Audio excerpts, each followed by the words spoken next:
Y vamos a empezar con el trastorno del desarrollo intelectual.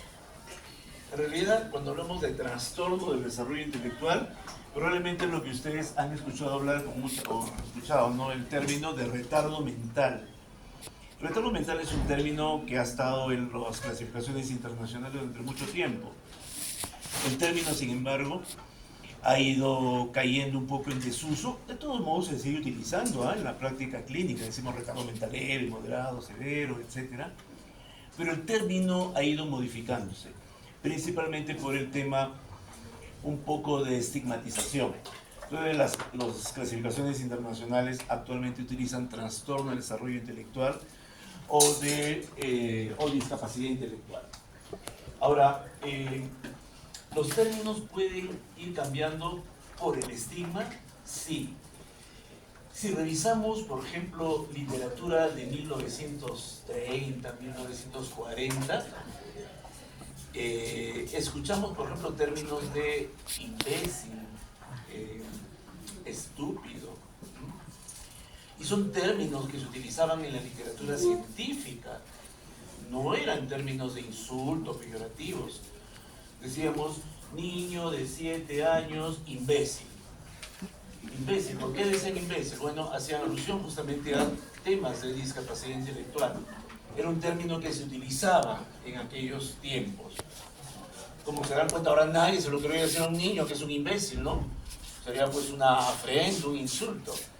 Pero vuelvo a repetir, si vamos a 1930 o 40, ese término se utilizaba en los discursos, digamos, científicos mundiales. Pero cambian pues con el tiempo.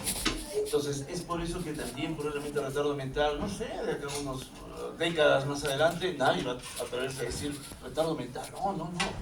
Trastorno del desarrollo intelectual, ¿no? Ahora miren, desde la antigüedad la perspectiva que se tiene sobre personas que tienen estos problemas de discapacidad intelectual ha ido variando, la actitud hacia las personas.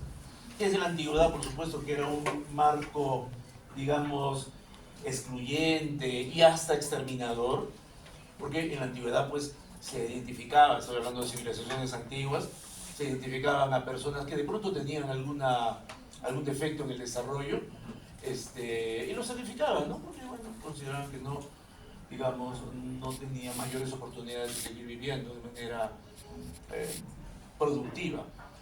Pero esos enfoques han ido cambiando a medida que va pasando los tiempos, ¿no? Las eras, digamos, históricas. Y ha pasado por etapas ya más bien caritativas, educativas, donde se les brindaba ayuda, apoyo, pero de algún modo siempre, digamos, restringidos, aislados del resto de la población, excluidos del resto, hasta propuestas, por supuesto, más modernas, ¿no? Con enfoques transdisciplinarios y altamente inclusivas. Entonces, esos marcos excluyentes y exterminadores, hablo pues de, por ejemplo, este dibujo es de la antigua Grecia, ¿no? Donde había decían, pues había un monte, un abismo que llamaban la roca, un término, ahorita no me acuerdo el término, pero donde los sacerdotes evaluaban a los niños y había niños defectuosos, los tiraban ahí para que se mueran. Pero habían enfoques exterminadores incluso hasta bien entrado el siglo XX. Recordemos que en muchas sociedades, 1920, 1930, se adoptaba el enfoque eugenésico. La eugenesia era digamos un marco, un modelo científico, bueno, pseudocientífico en realidad, en donde lo que se buscaba es que las sociedades puedan desarrollar de manera mucho mejor, excluyendo a aquellas personas que tenían pocas capacidades para seguir viviendo. Y seguimos lejos, por supuesto, en los países nórdicos, en Estados Unidos, pero quizá mucho más conocido es las políticas de exterminio en la Alemania nazi. Entonces, en la Alemania nazi habían políticas claramente desarrolladas como políticas de Estado para que todas las personas con discapacidades físicas o mentales fueran exterminadas, ¿no? Les ponían, inyectaban sustancias pues para asesinarlos en realidad, ¿no? Pero bueno, es importante tener conocimiento de cómo se han ido variando todos esos conceptos. Entonces, trastorno del desarrollo intelectual grupo de condiciones que tienen etiología diversa, es decir, acá no se basa en una sola causa, no es que haya un modelo etiológico específico, sino que es múltiples razones, todas en común se originan durante el periodo de desarrollo. Todos estos, digamos, esta condición es siempre en los periodos del desarrollo, es decir, antes de que haya culminado el proceso del desarrollo de un ser humano. Y se caracteriza por alteraciones del funcionamiento intelectual y del comportamiento. Estas alteraciones hacen que estas personas tengan un nivel de desarrollo que es muy inferior al de la media en general. Sinónimos, bueno, deterioro del tamaño del desarrollo, trastorno, retardo mental, como les decía, que es un término que ya no se está utilizando en los clasificadores internacionales. La CIE-11 utiliza este término, trastorno del desarrollo intelectual. La CIES, DCM-5, perdón, utiliza en cambio el término discapacidad intelectual. Son términos, ¿no? Términos que se van a usar.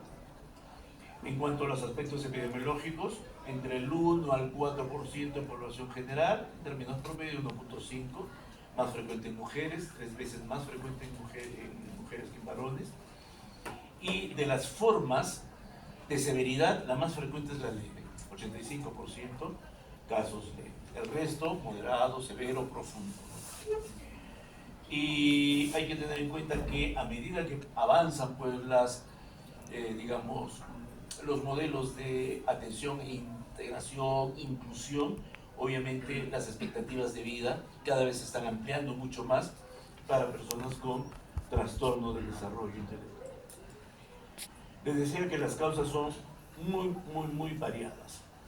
En principio hay que entender que discapacidad intelectual no hace alusión a una enfermedad por sí misma, sino es la consecuencia del desarrollo de una variedad de procesos patógenos que pueden producirse incluso antes del nacimiento, ¿no? Por ejemplo, tenemos causas prenatales. Entre las causas prenatales tenemos trastornos genéticos, quizá uno de los más frecuentes puede ser el síndrome de Down, por decirlo, ¿no? Pero también hay malformaciones congénitas y también hay problemas que se deben a consecuencia de exposición a sustancias nocivas, ¿no? Incluyendo infecciones o sustancias teratógenas, entre otras. También hay causas perinatales, o las que se van a producir en el mismo proceso del nacimiento. Por ejemplo, también infecciones como meningitis, una de las causas más frecuentes, problemas del parto mismo, asfixia perinatal, y algunas otras condiciones como hiperbilirubinemia. Y causas postnatales que se producen después del parto, pero ojo, no, o sea, generalmente del posparto relativamente inmediato, ¿no? Infecciones, encefalitis, exposición a sustancias tóxicas, o entre otras cosas, por ejemplo, traumas, tumores cerebrales, y también se incluyen problemas psicosociales, pobreza, inclusive, ¿no? y enfermedades psicóticas. De todas estas causas, miren, hay una variedad entonces, prenatales, perinatales, postnatales. Pero las causas desconocidas siguen siendo aún bastante. A veces no es posible poder identificar dónde ha estado el problema. No es que no exista la causa, debe haberla, pero a veces no es posible poder identificar con claridad cuál ha sido el problema, dónde ha sido la causa. Muy bien. En cuanto a la clínica, generalmente bueno, anteriormente lo que se hacía era basar la calificación solamente en el indicador de coeficiente intelectual. Era una medida bastante sencilla, relativamente fácil de obtener, muy objetiva. Se hacía un estudio y se calificaba a las personas de acuerdo al coeficiente intelectual. Pero ahora en realidad no basta, por supuesto, la medición del funcionamiento intelectual en términos generales, que es importante de todos modos, siempre se mide. Y vemos razonamiento, memoria de trabajo, comprensión y procesamiento verbal, entre otras funciones. Es importante, pero no es lo único, porque también tenemos que evaluar el comportamiento adaptativo. Por eso decimos que las discapacidades intelectuales o los trastornos de desarrollo intelectual tienen que basarse en ambos, que haya limitaciones en el funcionamiento intelectual y limitaciones en el comportamiento adaptativo. ¿Okay? Incluye, y acá es muy importante, esas capacidades sociales y prácticas, por ejemplo, que tiene el individuo. Manejo de interacciones y relaciones interpersonales, poder ser capaz de hacer reglas y obedecer leyes, así como evitar ser manipulado, por ejemplo. Habilidades prácticas implica áreas de autocuidado, salud y seguridad, habilidades para actividades recreativas, ocupacionales. Y hay muchas personas que tienen a veces pocas limitaciones, muy limitadas capacidades intelectuales, pero han logrado compensar con muy buenas habilidades sociales. Entonces, todo eso se tiene que valorar al momento de hacer una calificación final. Las clasificaciones internacionales, en este caso vamos a ver los del TCM, tienen criterios diagnósticos. Decían esos dos componentes: déficit en las funciones intelectuales y déficit en el funcionamiento adaptativo. Ambas tienen que producirse durante el periodo del desarrollo.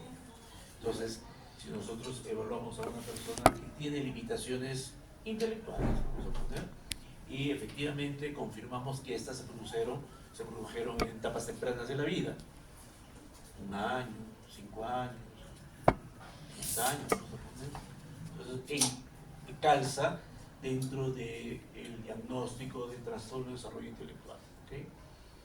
Pero si me dijeran, no, esta persona era súper inteligente, de niño, primer puesto, diplomas en la escuela, en el colegio, muy bien, pero a partir de los 20, 25 años comienza a tener problemas de razonamiento, de comprensión, de inteligencia, ya no calificaría como trastorno del desarrollo intelectual. Y si es una persona mayor, inclusive, un adulto mayor que de pronto comienza a olvidarse las cosas, no se da cuenta, es incapaz de tener actividades de autocuidado, de cajón eso no es un trastorno de retardo mental o de discapacidad intelectual. Entraría en el campo de las demencias, que es lo que vamos a ver la próxima semana. ¿De acuerdo? Muchos, cuando se piden pruebas, las pruebas psicométricas, de manera práctica las hacen los psicólogos, bueno, para eso están entrenados, ¿no? Para aplicar pruebas. Y siempre pedimos pruebas para ver, por ejemplo, un adulto mayor que tiene limitaciones adaptativas y cognitivas. Le pedimos un estudio y siempre nos mandan la respuesta: retardo mental. Es una manera de describirla que ellos tienen, porque el instrumento simplemente la arroja a ella. Pero, ojo, quisiera que quede bien claro, eso no calificaría como retardo mental. Para que sea retardo mental desde el punto de vista clínico, tiene que verse originado en las etapas del desarrollo. ¿De acuerdo? Muy bien. Ahora, obviamente, cuando una persona tiene un problema del desarrollo intelectual, no solamente va a tener problemas cognitivos y adaptativos, también hay una serie de otros síntomas y condiciones que se van sumando y hacen muy polimorfo, muy diverso todo el componente sindrómico de las personas que tienen esta condición. Problemas atencionales, problemas de comunicación, tienen generalmente muy poca capacidad de tolerancia a la frustración, tienen una autoestima baja, son personas altamente dependientes, dependiendo por supuesto del nivel de la severidad. Pueden ir como comorbilidad, sintomatología ansiosa, también sintomatología depresiva, tienen problemas en la regulación de los impulsos, que puede llegar incluso hasta episodios de agresividad, que puede ser heteroagresivo o autoagresivos, conductas autolesivas como mencionaba, y ojo, también puede presentar síntomas psicóticos. ¿Okay? Si nosotros identificamos que cualquiera de estos síntomas, por ejemplo el problema atencional, forma parte de un núcleo esencial que tiene como base problemas en el desarrollo cognitivo y problemas en el desarrollo adaptativo, nosotros no lo diagnosticamos como, por ejemplo, TDAH. Lo diagnosticamos como trastorno del desarrollo intelectual.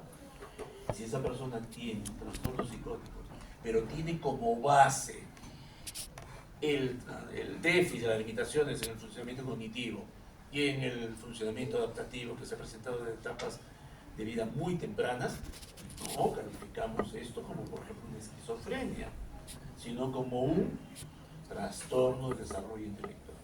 Entonces, aun cuando puede haber muchos síntomas que pueden ser comunes en otras condiciones, tenemos que fijarnos cuál es la base que está condicionando esto, ¿de acuerdo? Por ejemplo, llega a la consulta una niñita que de pronto tiene brotes donde se desconecta, comienza a hablar sola, grita, dice que escucha voces.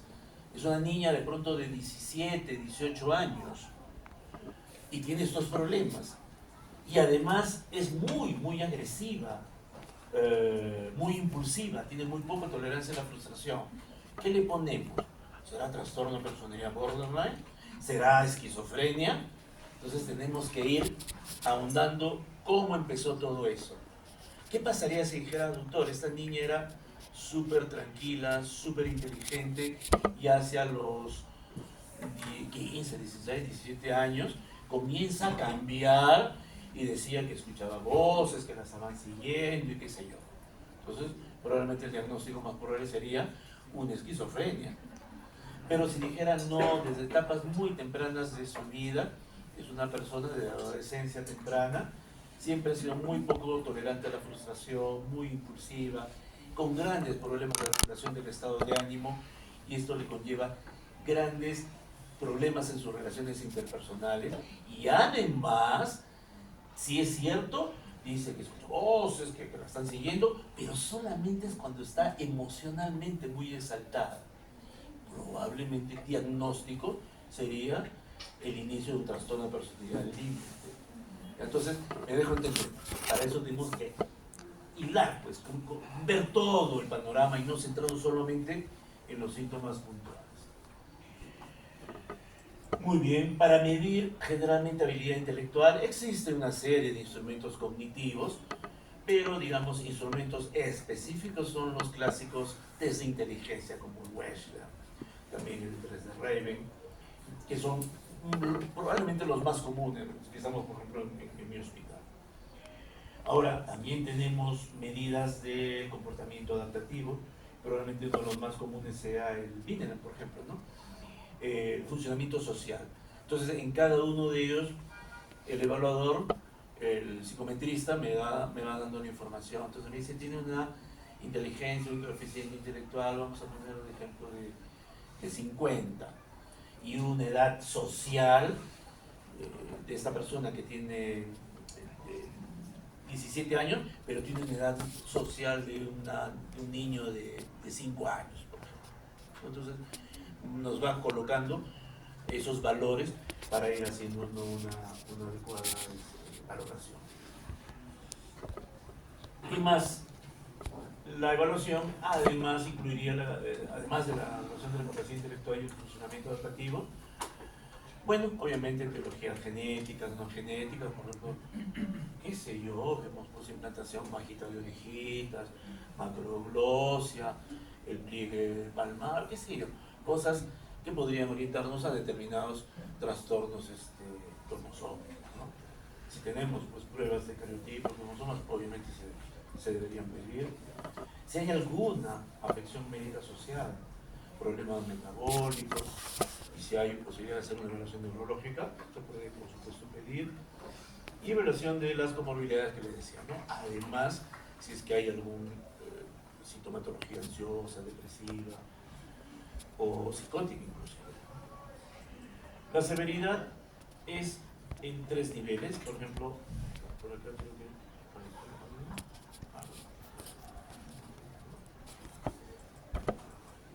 está en desorden. Leve. Obviamente empezamos en leve. Entonces Entonces hay dominios de valoración, dominio conceptual, dominio social y dominio práctico. El dominio conceptual principalmente está orientado a esas capacidades que va adquiriendo a través de la formación, la educación formal, mejor dicho, ¿ah? Sumar, restar, abecedario, reconocer letras, qué sé yo. Dominio social, aquella capacidad de interactuar, que tanto interactúa en el entorno familiar, en el entorno escolar, en el jardín, en la escuelita, etcétera, o con grupos de pares. Y el dominio práctico, la capacidad que tenga de poder realizar tareas en relación, por supuesto, a la edad. Entonces, estos tres dominios se van evaluando en cada uno de ellos. En realidad es bastante denso, hay que estar atento para ver cada uno de ellos, pero en términos generales leve es aquellos que de repente no interfieren demasiado en el funcionamiento. El leve, ya les he dicho, es el más frecuente, 85%, y hay que tener cuidado porque tenemos que tener fineza para poder diferenciar si es que estas deficiencias son producto de un déficit efectivamente de su funcionamiento cognitivo y social o forman parte de un entorno social. De repente son niños que no tienen, digamos, mayor nivel de desarrollo de capacidades socioculturales. Entonces eso podría enmascarar, digamos, estos cuadros. Probablemente cuando hablamos ya de moderados y peor aún de grave y profundo, ahí pues ya no hay vuelta que darle, generalmente son, digamos, habilidades conceptuales, sociales y prácticas muy avanzadas. Y digamos que en la grave y en la profunda, probablemente la única diferencia sea en la, digamos, la suma que puede haber en, digamos, otro tipo de déficit, incluso orgánicos que puede tener el paciente. En términos generales, la diferencia tanto en grave y profundo probablemente van a ser las mismas valoraciones o casi las mismas valoraciones en mediciones psicométricas. Pero en ambos pues, hay grandes deficiencias en el comportamiento, en el dominio conceptual, social, a tal punto que son personas altamente dependientes, que probablemente no van a ser capaces de poder vivir, digamos, solos en modo alguno, ¿no? Necesitan siempre el acompañamiento y generalmente su modo de interacción es a través del mundo sensorial o físico, ¿no? Es decir, a través de gesticulación, de ruidos, etcétera, más que de comunicación eficaz. ¿Qué otras cosas podrían explicar anomalías, digamos? De hecho, tenemos que diferenciarlo, como le digo, especialmente el leve, con el funcionamiento intelectual límite. Acá el CI cercano a 70, hay que volar al contexto relacionado con el género, cultura sobre todo, cultura, cuál es el entorno, podrían ser niñitos o niñitas que tengan muy poca capacidad de interacción social, aparte de su entorno más cercano, pero de pronto el entorno cultural en el que se han criado es bastante restringido, han tenido oportunidad de tener mayor capacidad de socializar. Hay que ver si de repente hay deficiencias sensoriales o motoras. Los cuidadores también es importante valorar cuál es el nivel de desarrollo de los cuidadores, porque si son personas con muy bajo nivel educacional o que de repente los cuidadores tengan un nivel de déficit también intelectual y social, probablemente sus niños también van a tener esas mismas características, aunque no tengan un CI limitado. Personas con privación social o inmigrantes, ¿sí? Trastorno específico de la comunicación o del lenguaje. Si bien es cierto en el retardo mental, en la discapacidad intelectual, hay alteraciones en la comunicación, en el aprendizaje, pero hay también trastornos que son específicos solamente de la comunicación y del aprendizaje. Entonces, si vemos que en comunicación, aprendizaje hay limitaciones, pero en otras áreas del funcionamiento cognitivo no la hay, el diagnóstico más probable debería ser entonces un trastorno específico de comunicación y lenguaje. El TEA, en el trastorno del espectro autista, como vamos a ver, los dos ejes esenciales son los déficits en la comunicación y la interacción social Y los déficits, o mejor dicho, sí, pues déficits o patrones repetitivos de comportamientos, conductas, intereses, hábitos, etc. Entonces, podría simular. Y de hecho, la comorbilidad entre TEA y retardo mental también es alta. Entonces ahí es difícil poder determinar.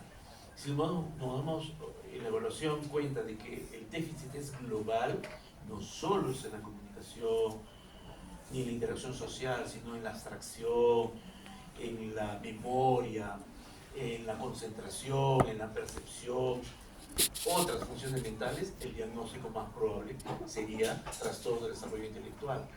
Pero hay niños con TEA que son muy inteligentes también, o son muy listos, muy hábiles. Su problema es comunicacional, su problema es de interacción social, entonces lo más probable es que sea solamente TEA. Trastorno neurocognitivo mayor, lo que antes les decía, demencia. Ojo, las demencias no empiezan en la infancia. Las demencias, por definición, empiezan después de que se ha completado el desarrollo normal del individuo. Entonces, mientras que en el trastorno del desarrollo intelectual, los déficits son desde el inicio, en las demencias, las personas crecen, desarrollan, tienen un nivel óptimo, y luego de haber tenido el desarrollo óptimo, empiezan los déficits. En cambio, en los trastornos del déficit neurocognitivo, demencia, no es esa manifestación, ¿no?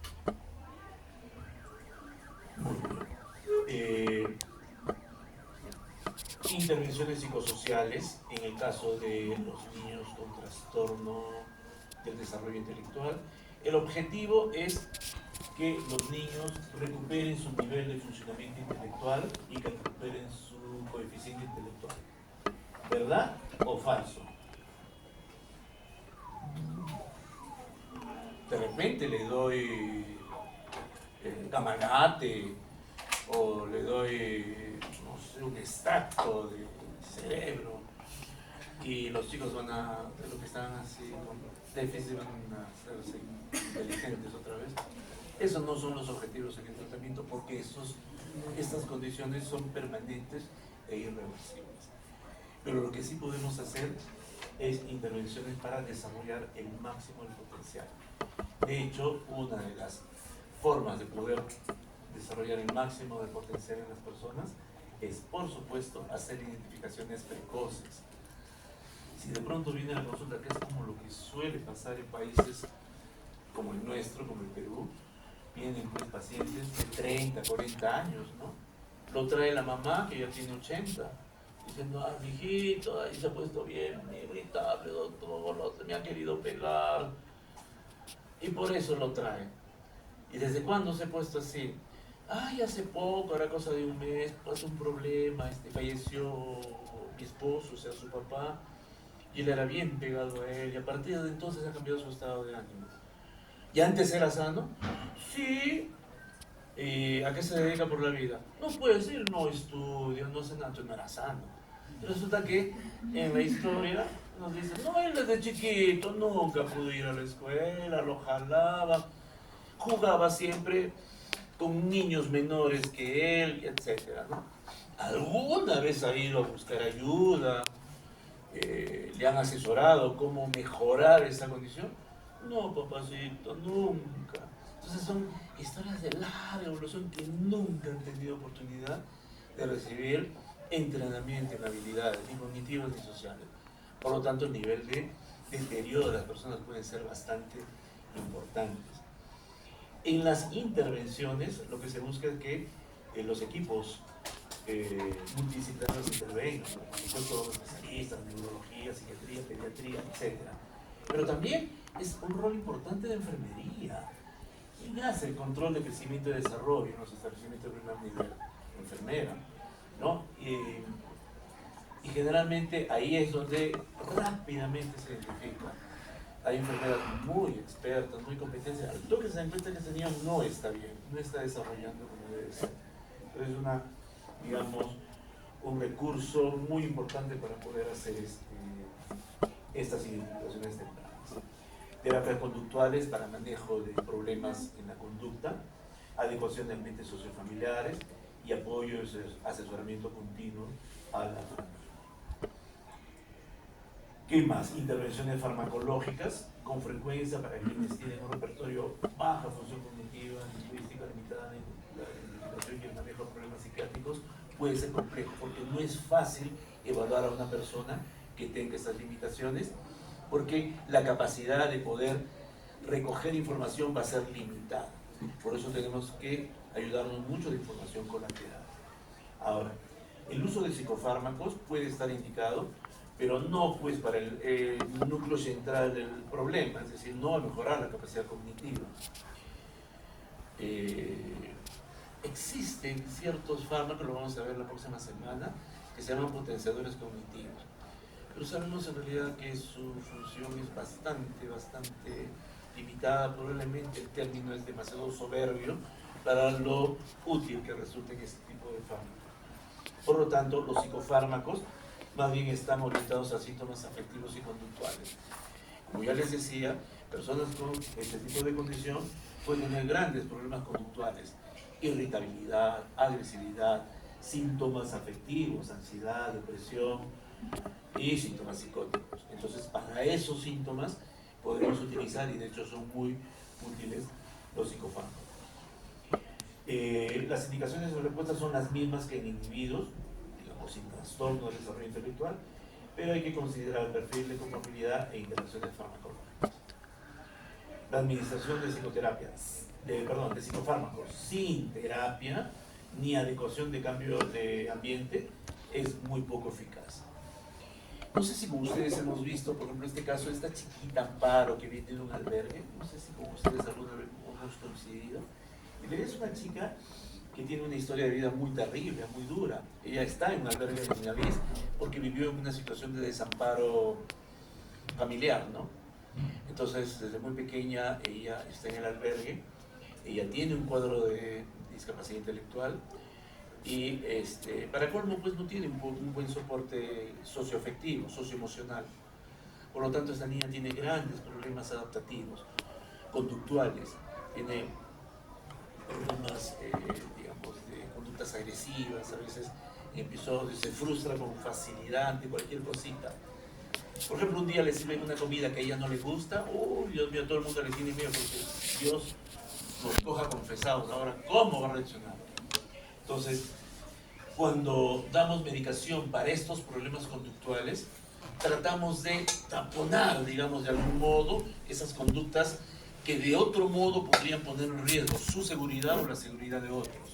Pero el problema está que mientras no se cambien los entornos psicosociales, es muy poco el avance que se pueda lograr en ese tipo de pacientes. Y es por eso que generalmente cuando viven en albergues donde uno tiene un apoyo emocional claramente identificado, es muy pobre en todo caso, a veces los pronósticos son muy sombríos.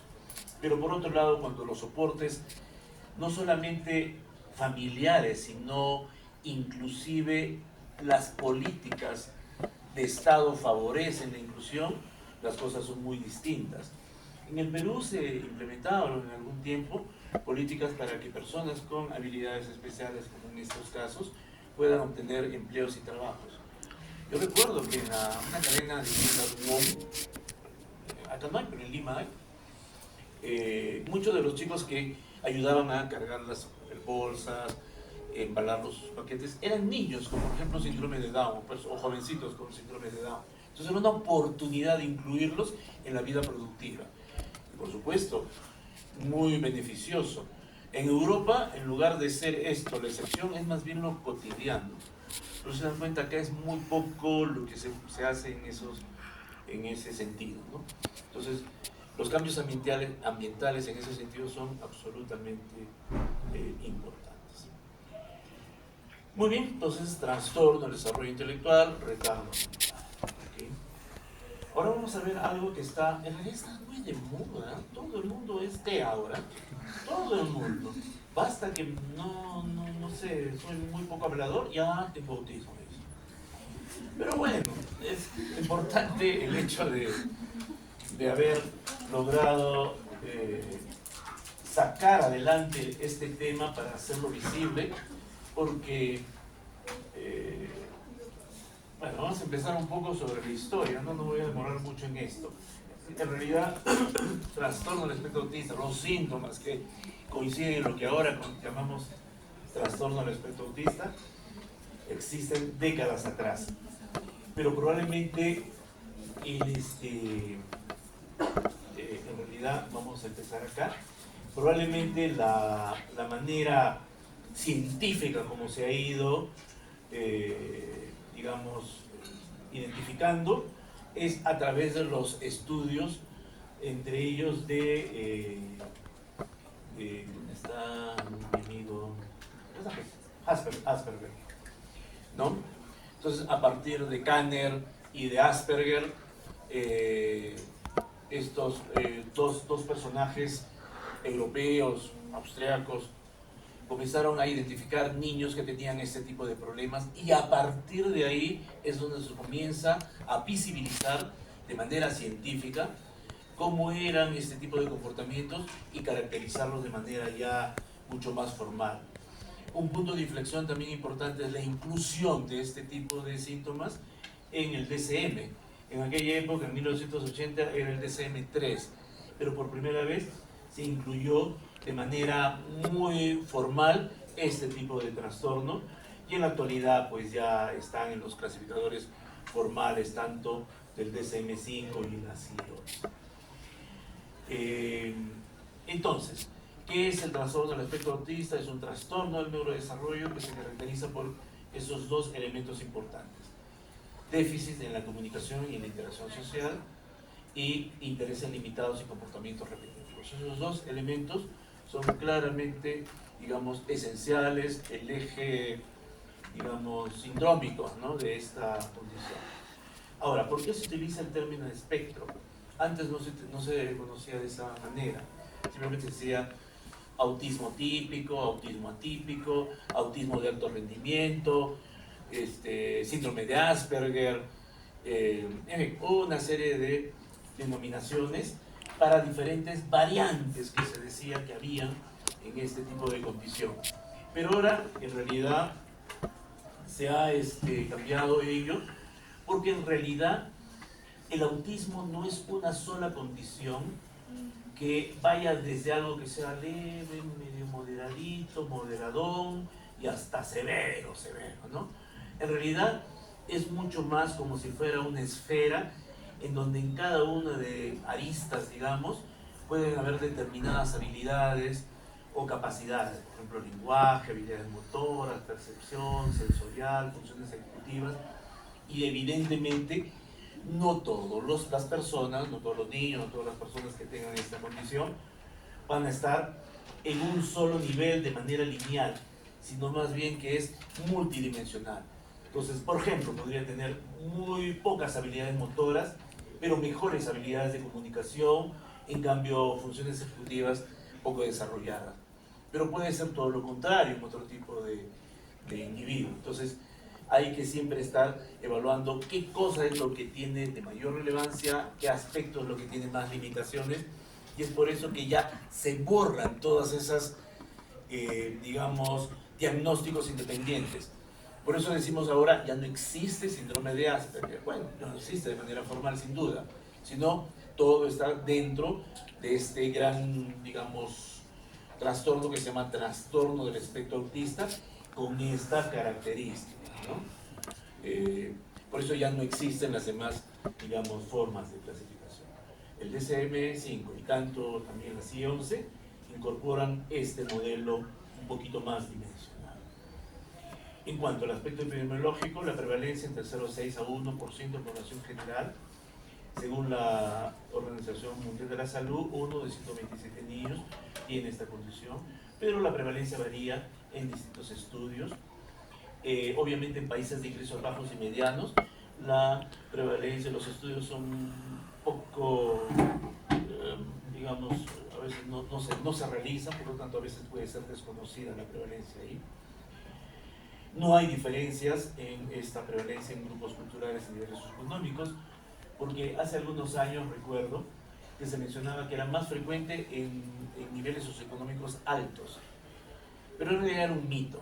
No es que haya más en personas, lo que pasa es de que Probablemente en algunos contextos socioculturales más desarrollados había mejores oportunidades de identificarlas, mientras que en otros contextos pasaban absolutamente desapercibidos o a veces lo confundían con otra condición.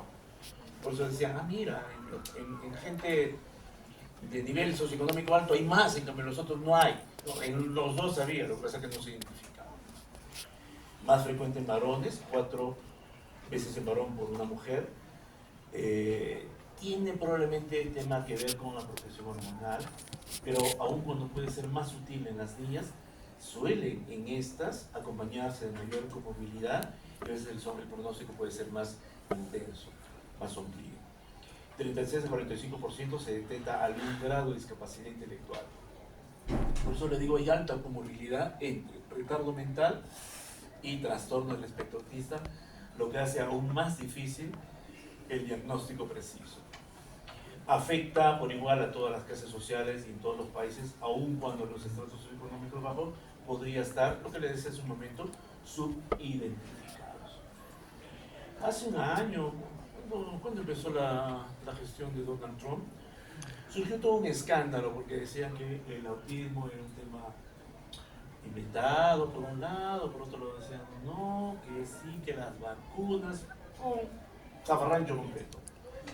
Y de hecho, sí, pues, como que la prevalencia de TEA ha aumentado espectacularmente desde, bueno, en este estudio, por ejemplo, desde 1970 hasta el 2022.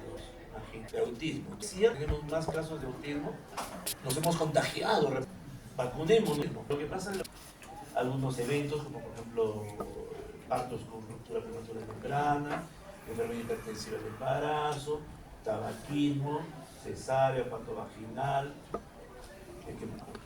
vacunación no está claramente apoyada. Y la que es absolutamente inconclusa y confusa, exposición prenatal a pesticidas, historia familiar de trastornos autoinmunes, nacimientos en verano y exposición a contaminantes. Entonces, hay múltiples factores, algunos factores neurobiológicos, genéticos y muchos factores también ambientales que estarían asociados. En cuanto a la clínica y el diagnóstico, de hecho se puede detectar desde etapas muy tempranas del desarrollo, pero por lo general de manera más confiable a partir de los 2 años. Pero aún así ya desde los 12, 18 meses de edad, ya perfectamente un profesional en la salud experto en el tema es capaz de poder hacer investigaciones antes. Pero la edad del promedio es un poquito más tardía, 60 meses. Estamos hablando de, ¿cuántos? 5 años, ¿no? 5 o 6 años. Síntomas pueden no manifestarse totalmente hasta que la demanda social supere las capacidades del individuo. Por eso es de que generalmente pasa muchas veces inadvertido hasta que choca con ciertas situaciones que son críticas. Por ejemplo, mamá dice al doctor, yo no me daba cuenta de nada hasta que entró al jardín. Ahí comenzó a tener un choque.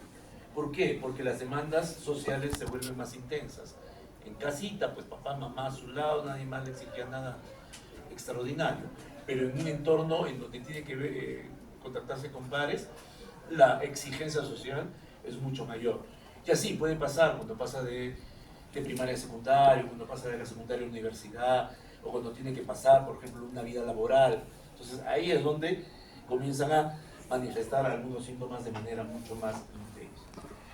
La evaluación diagnóstica incluye estudios de desarrollo neurológico, evaluación de comorbilidades y la evaluación de las causas identificadas. Señales de alerta. Cualquier discrepancia en el desarrollo en áreas del lenguaje y comunicación y interacción social son signos de alerta. De hecho, cualquiera. Y cuando se identifica, hay que hacer una evaluación mucho más extensa. Pero también es importante, ningún signo o síntoma aislado por sí mismo hace un diagnóstico. Entonces, porque también es importante, así como no caer en el subdiagnóstico, pero tampoco no caer en el sobrediagnóstico. Entonces, tomar las cosas con calma, si hay signos o síntomas de alarma, de alerta, tomarlos en cuenta, pero no hacer un diagnóstico apresurado. De hecho, señales de alerta, pero a los 3 meses, falta de contacto visual. Siempre pregunta mamá, ¿y cuando tú jugabas con tu hijito te miraba? Cuando le hablabas, ¿te miraba los ojitos? Algunos me dicen sí, algunos me dicen, no doctor, pensamos que era ciego. Y de hecho, discapacidades visuales y auditivas también suelen ser un diagnóstico diferencial. Porque el niño no mira, la mamá le hace monada, le sonríe, el niñito está nada, no se contacta. Lo normal, si ustedes tienen sobrinitos, niñitos cerca, es que les mira, les hacen monada y se ríen. La sonrisa social es muy importante, un factor de valoración muy importante. ¿Qué más? Preferencia por objetos que son llamativos en colores. Bueno, le ponen teléfono, pero colores en general. Objetos sobre la cara, cuando se acercan. Por ejemplo, le dan algo, ¿no? Esas sonajitas, juguetitos, qué sé yo, le llama la atención y lo miran con fascinación y curiosidad. Asimetría motora es decir que de repente una parte reacciona y la otra parte no tiene esa misma movilidad. 6 meses, no pide con los ojos y brazos que lo levanten. Entonces uno se acerca al niño y el niño te hace así como para que lo cargues, ¿no? Pero no, más bien es como si estuviera indiferente. Interés inusual en juguetes específicos, irritabilidad constante. Es clásico cuando dicen, doctor, siempre se le antojaba, o sea, le compraba un montón de juguetes, carritos, cohetes, muñequitos, qué sé yo, pero solo se fijaba en ciertas bolitas de plástico. Eso es lo único que le interesaba. No tenía fijación. O carritos. Tengo un colega, que es un colega joven, pero muy sobresaliente a mi criterio. Él dice, yo cuando era niño solo jugaba con dinosaurios. Esa era mi predilección. Y hasta ahora, que es una persona adulta, por supuesto, pues es dinosaurios. Solo dinosaurios. Dice al año dice menos de 2 palabras o sílabas significativas, falta la respuesta coherente al propio nombre, falta ausencia de señalar con el dedo, índice coordinado con el contacto visual. 2 años, menos de 50 palabras, falta de juego simbólico, falta de interés en los compañeros de la misma edad. Entonces, hay maneras de poder averiguar cómo va. Por ejemplo, está jugando con un juguete favorito, ya, está bien, un carrito, le gusta el carrito, pero de pronto está jugando con el carrito y ¡plan! Se le sale la llanta. Entonces, no es capaz de pedir ayuda. Se rompe la llanta y está ahí, la llanta rota, y sigue jugando sin la llanta. Un niño normalmente pide ayuda. Está jugando, trata de que alguien le asista y le ayude. Los niños con TEA no suelen pedir ayuda. Es más, ni siquiera interactúan en el juego. No tienen juegos simbólicos. Los niños, las niñas juegan con juegos simbólicos. Por ejemplo, un niño puede agarrar una serie de juguetes y decir, a ver, vamos a jugar con esto. ¿Qué es? Caballitos, soldaditos, vaquitas. Vamos a armar una aldea. Acá está el caballito, él es el dueño de esta aldea y comienza a construir todo un mundo simbólico. O la niñita juega con las tacitas. La niña o el niño, ¿no? Juega con las tacitas, pues es medio sesgado. Juega con las tacitas, y juega pues a que está, sirviendo con las tacitas, te invita para que tú también comas o tomes. Entonces, eso es compartir y eso es simbolismo. El niño con TEA suele no hacer eso, porque no tiene capacidad de poder realizar juegos simbólicos. Entonces, esas también cosas que hay que preguntar. Bueno, acá no lo menciona, pero por ejemplo la fascinación por ciertos objetos, ciertas texturas. Por ejemplo, se queda mirando la llama de la cocina o de una vela, pero con una fascinación fabulosa. O coge la arena, la tierra, y la coge, la toca, y está constantemente ahí sintiendo esa sensación, porque son muy sensoriales. O por otro lado, hipersensibilidad. Pero la mamá dice, doctor, prendía la licuadora y se tapaba los oídos porque no toleraba el ruido de la licuadora, el ruido del claxon, el ruido de la calle, el ruido de la gente, cohetes en Navidad. Teníamos que tapar los oídos para que no se angustie. Pero son síntomas que por supuesto también ayudan. De hecho, entonces las señales de alerta nos ayudan mucho a identificar casos más temprano mejor, y los beneficios de la intervención temprana es que reduce el estrés familiar al permitir que estos comprendan mejor de qué se está tratando, facilita la adaptación escolar mediante apoyos adecuados y minimiza el desarrollo, el deterioro, ¿no? Los criterios diagnósticos, esos dos ejes importantes, ¿ah? Deficiencias persistentes de la comunicación social y la interacción social, y patrones receptivos y repetitivos de comportamientos, de intereses o actitudes. De hecho, esos dos síntomas van a ser los más importantes. Ambos tienen que presentarse en las primeras fases del desarrollo y generar pues, un deterioro. Trastorno del desarrollo intelectual es un diagnóstico diferencial. De hecho, lo hace más complicado porque puede haber comorbilidad entre ambos. Es por eso que el diagnóstico en realidad puede hacerse una sospecha, una identificación de sospecha, pero el diagnóstico tiene que ser por personal bastante calificado. Entonces, acá sí no estamos hablando de que cualquiera lo pueda hacer. De hecho, un médico general no tiene todavía la capacidad y la competencia para hacerlo. Para eso tendría que ser altamente capacitado. De hecho, un especialista, un psiquiatra y mejor aún, un psiquiatra especialista en niños y adolescentes. Otra condición es que los niños pueden ser inatentos, entonces también otro diagnóstico diferencial es el TEA. En el TDAH, sin embargo, no suele haber patrones restrictivos y repetitivos, que también sí se da en el TEA. La esquizofrenia. Le decía que algunos diagnósticos erróneos podrían ser por esquizofrenia, porque el niño, al estar encerrado con uno mismo, pareciera que fuera esquizofrenia en algunos casos. En la esquizofrenia hay ese comportamiento que, de hecho, el término autista, esa palabra que la acuñó Asperger y Tanner principalmente, marcó mucho la evolución de la enfermedad, porque él decía autismo porque ese término ya había sido utilizado en esquizofrenia y hacía alusión a esa incapacidad del niño de conectarse con el entorno. Estaba encerrado en su mundo. Entonces, por eso es de que podría simular también a un niño con esquizofrenia. Sin embargo, en la esquizofrenia, un signo importante son las alucinaciones y los delirios, cosa que no suele haber en el TEA.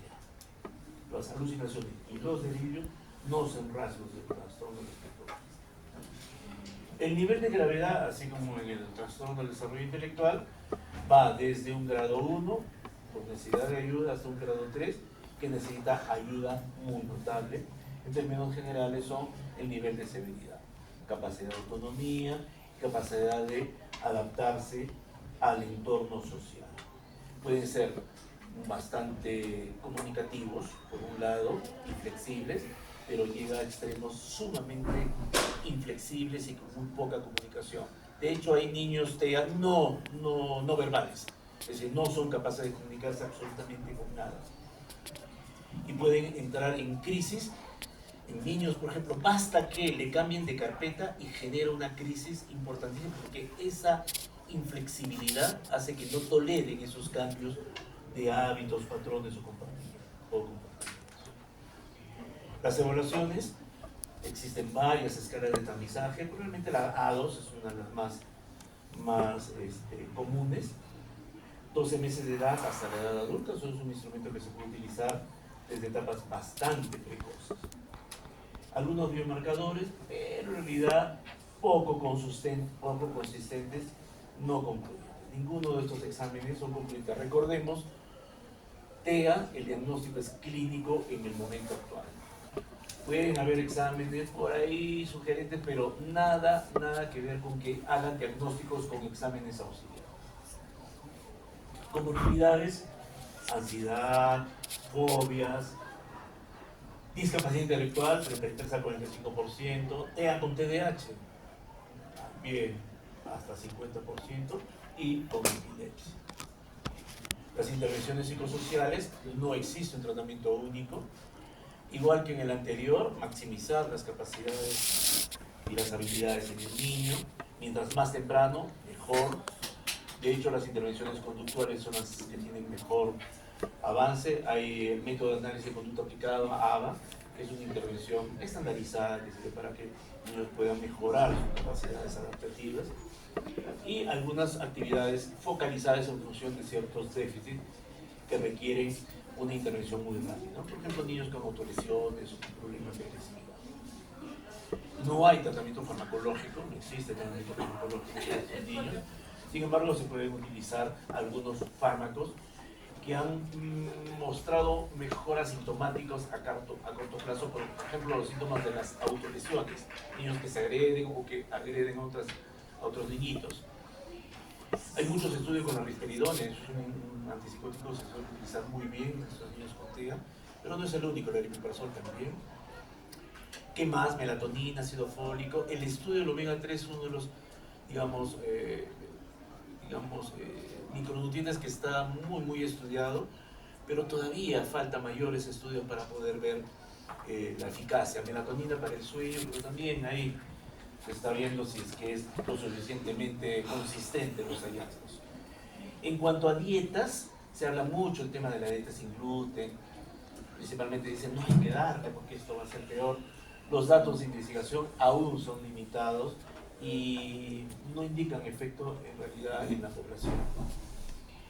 Medicamentos emergentes, los cannabinoides, ojo, estos todavía también, como la oxitocina, la metformina, están en estudio y evaluación, por lo tanto, tampoco en este momento son tratamientos que podamos recomendarlos abiertamente, y mucho menos las terapias genéticas en este momento.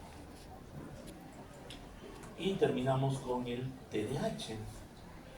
Igual, pues el TDAH, de hecho, las conductas disruptivas, siempre han habido niños, siempre han habido niños movidísimos, y siempre han habido niños recontra movidizos que han sido considerados como niños mal criados y mal educados.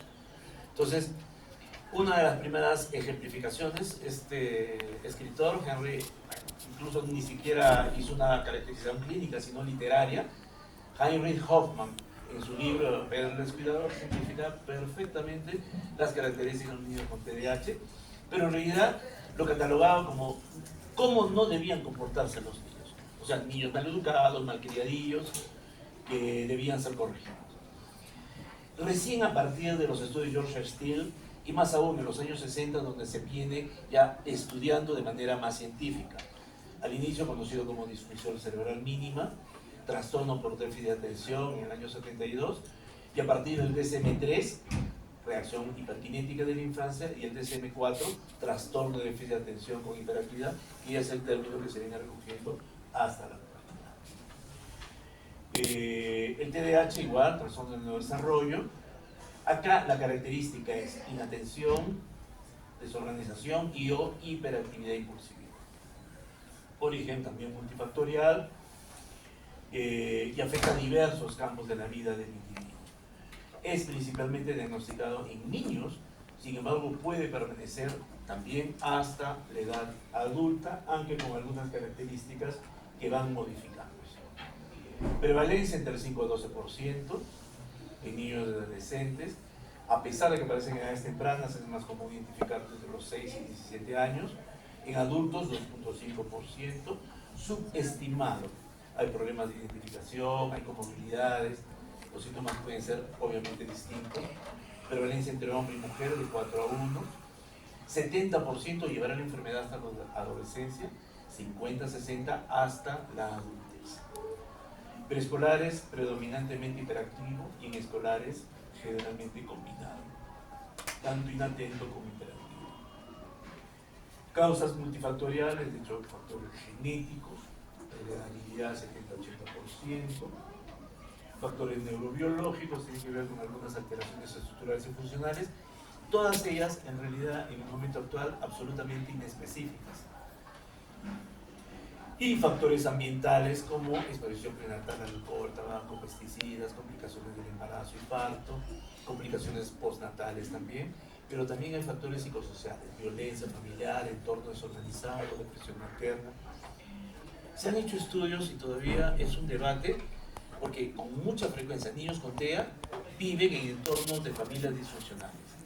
Entonces, ¿qué es lo que sucede? ¿Es el entorno disfuncional lo que desencadena estas conductas en el niño, o es las conductas del niño las que generan esta disfunción en el entorno familiar? Esa es una, digamos, cuestión que está todavía en debate y análisis. Criterios diagnósticos, los dos ejes esenciales: inatención, con todas esas características, no las voy a leer, y hiperactividad e impulsividad. Entonces, inatención, hiperactividad. El TEA es problemas en la comunicación social, interacción en comunicación social, y déficit en las, o problemas en hábitos repetitivos y comportamientos. Son otras cosas. Acá es inatención e hiperactividad. Pero recuerden que puede haber comorbilidades. La presentación tiene que ser antes de los 12 años. Y los síntomas tienen que presentarse en 2 o más contextos. Porque podría ser que el niño sea recontra terrible, inatento y hiperactivo, pero solamente en la casa, solamente cuando está con la abuelita. Pero cuando está en la escuela, con la maestra se porta muy bien. Y con otros entornos, bastante adecuado. Poco probable que sea TDAH, perdón. Entonces, generalmente es en varios entornos, no es que solamente esté orientado a un solo contexto. Igual como se puede ir explicando con diagnósticos diferenciales, también con retardo mental, porque de hecho un niño con retardo mental también es inatento, ¿no? Inatento, el TEA mismo, y se complica más porque, ya les vuelvo a repetir, alta comorbilidad entre TEA y TDAH, trastornos de ansiedad y depresión, sí, pues porque los niños con conductas hiperactivas y impulsivas suelen ser discriminados, suelen ser señalados. Entonces, este es el niño problema, este es el malcriado, este es al que no lo soportamos. Por lo tanto, el niño crece también con un estado de sufrimiento, malestar, ansiedad y depresión. A ver, algunas diferencias entre niños y adultos. En niños, problemas de conducta, bajo rendimiento académico, pero no por problemas cognitivos, sino porque se distrae, no atiende, pero es inteligente. Dificultad en las relaciones sociales y poca habilidad de organización. Mayor frecuencia en problemas relacionados con el sueño, deterioro de calidad de vida en su físico, en el ámbito psicosocial, y sufre gran estigmatización, victimización y acoso. En el adulto la percepción es más sutil: procrastinación, desorganización o dificultad para tomar decisiones, incapacidad para mantener un trabajo, sostener relaciones sociales. Puede tener una funcionalidad relativamente buena, pero los síntomas suelen hacerse evidentes en entornos más exigentes, estudios superiores, por ejemplo, o trabajos con alto grado de comodidad. Desarrollo de comorbilidad psiquiátrica con cierto grado de deterioro funcional y puede involucrarse en conducta de riesgo. Consumo de sustancias es también bastante frecuente en TDAH en adultos. Por eso también, pacientes con problemas de consumo de sustancias, siempre ver cómo era de niño. Inquieto, inatento, hiperactivo, etc. Bueno, otros problemas así, lingüísticos y conductas autónomas. Entonces, este es un flujo para ese justamente diagnóstico diferencial que hemos. En cuanto al manejo, terapia conductuales, estrategias para tratar de modificar conductas. Las terapias de educación conductual suelen funcionar relativamente en este tipo de pacientes, mejorar las habilidades sociales. También el tema de la capacitación en las habilidades parentales, porque es muy importante que los padres entiendan cómo manejar a los chicos. Es muy frecuente que a veces los papás se frustran, se angustian y a veces también generan una respuesta desadaptativa, ¿no? Los castigan, los maltratan, etc. y terapia familiar que ayuda a las familias a encontrar formas de superar esos desafíos. Intervención farmacológica. Acá sí hay tratamientos farmacológicos, están directamente relacionados al núcleo atencional y de hiperactividad. Probablemente los más conocidos son los estimulantes, los fármacos estimulantes a la cabeza, el metilfenidato. El metilfenidato es uno de los fármacos que se suele utilizar, pero no es lo único. Tenemos la dexanfetamina, la lisdexanfetamina, y los no estimulantes como la atomoxetina y también los antidepresivos. Se puede utilizar para estos casos.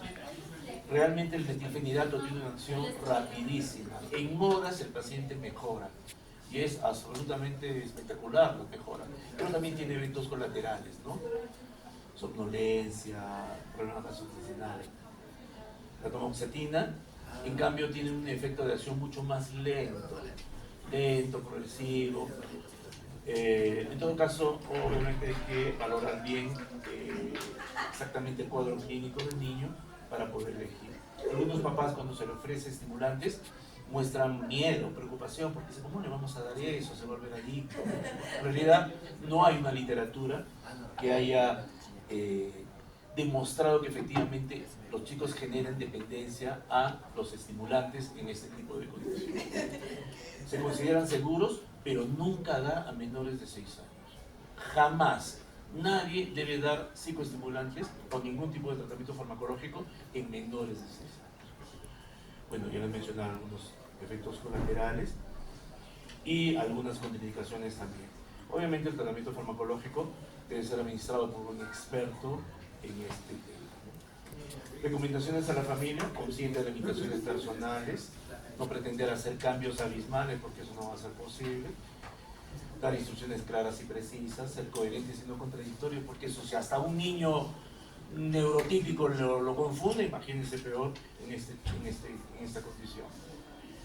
Dar responsabilidades acordes a nivel de desarrollo y tener expectativas, por supuesto, razonables.